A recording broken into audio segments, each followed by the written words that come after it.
اللہ اللہ اللہ اللہ اللہ اللہ بسم اللہ الرحمن الرحیم الحمد للہ وحدہ لا شریک لہ والصلاة والسلام علی من لا نبی بعدہ اما بعد۔ استخارے کے سلسلے میں لوگوں میں بہت غلط فہمیاں پائی جاتی ہیں۔ لوگ یہ سمجھتے ہیں کہ استخارے کا کوئی خاص طریقہ ہے یا استخارے کا کوئی خاص عمل ہے، جو عمل یا طریقہ اختیار کرنے کے بعد کوئی خواب نظر آتا ہے اور اس میں ہدایت دی جاتی ہے کہ اس کام کے کرنے میں فائدہ ہے اور اس کام کے کرنے میں فائدہ نہیں بلکہ نقصان ہے۔ جو استخارہ رسول اللہ صلی اللہ علیہ وسلم سے ثابت ہے اور جو مسنون استخارہ ہے اس میں ایسا کچھ بھی نہیں ہے۔ مسنون استخارہ یہ ہے کہ آپ 2 رکعت نفل نماز ادا کریں اور اس کے بعد استخارے کی جو مسنون دعا ہے جو رسول اللہ صلی اللہ علیہ وسلم سے ثابت ہے وہ دعا پڑھیں۔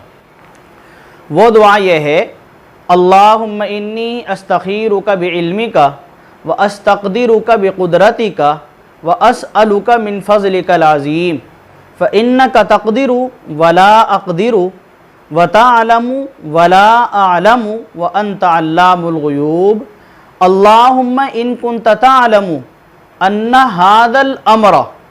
جب یہاں پہنچے تو وہ کام ذہن میں رہے جس کام کے بارے میں استخارہ کر رہا ہے۔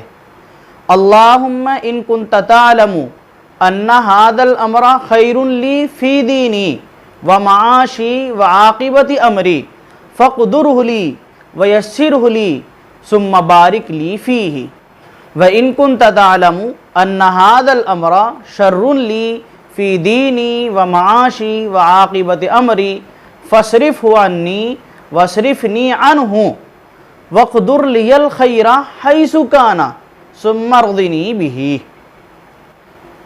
اچھا، بعض لوگ یہ سمجھتے ہیں کہ استخارہ رات ہی کو کرنا چاہیے یا عشاء کی نماز کے بعد کرنا چاہیے یا اس وقت کرنا چاہیے جب کہ آدمی سونے کا ارادہ کر رہا ہو، اور استخارہ کرنے کے بعد اس کو کسی سے بات نہیں کرنی چاہیے۔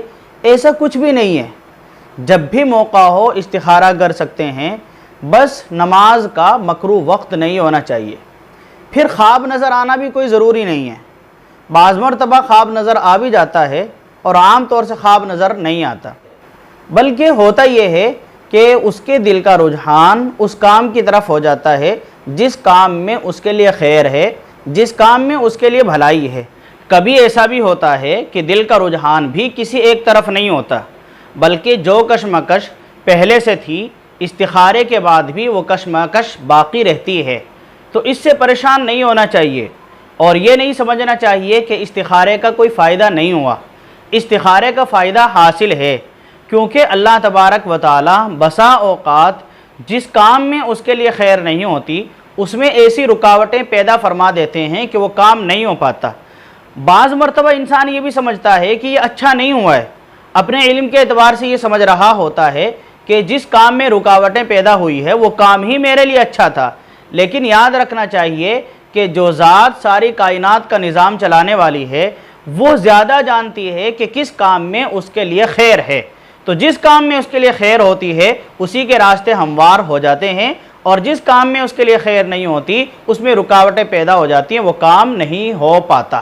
یہ مسنون طریقہ ہے۔ آج کل استخارے کا ایک آن لائن طریقہ بھی چل رہا ہے۔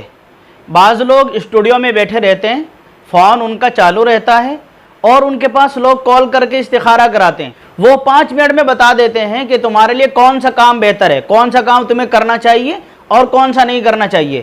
یہ ایک ڈھونگ ہے، یہ استخارے کا مسنون طریقہ نہیں ہے۔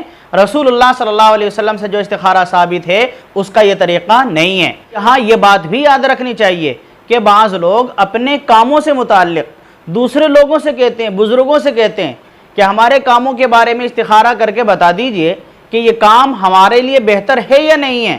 یہ بھی استخارے کا مسنون طریقہ نہیں ہے۔ جس کا کام ہو استخارہ اسی کو کرنا چاہیے، دوسروں سے استخارہ کرنا یہ مسنون طریقہ نہیں ہے، رسول اللہ صلی اللہ علیہ وسلم سے ثابت طریقہ